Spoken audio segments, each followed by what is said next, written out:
Hi hello welcome to Avantika forms.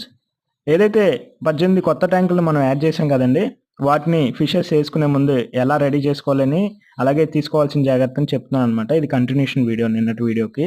అలాగే ఇప్పుడు నేను యాడ్ చేసుకుంటుంది ఏంటి అంటే కనుక కల్లుప్పు అండి. ఈ కల్లుప్పు యాడ్ చేసుకోవటం వల్ల ఫిషెస్లో వచ్చే అనేక రకాల డిసీజెస్ నుంచి ముందుగా మనం జాగ్రత్త పడతామండి. అలాగే ఆల్మండ్ లీవ్స్ అండి. ఈ ఆల్మండ్ లీవ్స్ వేసుకోవటం వల్ల ఏదైతే వాటర్లో pH లెవెల్స్ అనేవి కొంచెం తగ్గుతాయన్నమాట. అలాగే వాటర్ కూడా క్లౌడీగా అవుతుంది. ఫిషెస్‌కి ఎన్విరాన్మెంట్ క్రియేషన్ కూడా చాలా బాగా జరుగుతుందన్నమాట. చాలా మందికుండే డౌట్ ఏంటి అంటే కల్లుప్పు ఎంతేయాలి?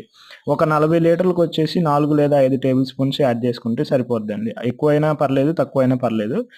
అండ్ నెక్స్ట్ వచ్చేసి బాదం లీవ్స్ మీ దగ్గర ఎంత అవైలబిలిటీ ఉంటే అన్నేసుకోవచ్చండి. 4 లేదా 5 అనమాట. సో, నెక్స్ట్ వీడియోలో ఫిషెస్‌నైతే యాడ్ చేద్దాం. అప్పటి వరకు మన ఛానెల్‌నైతే సబ్స్క్రైబ్ చేయండి. అలాగే మీకు తెలిసిన ఫ్రెండ్స్ అండ్ ఫ్యామిలీకి మన ఛానెల్‌ని షేర్ చేయండి.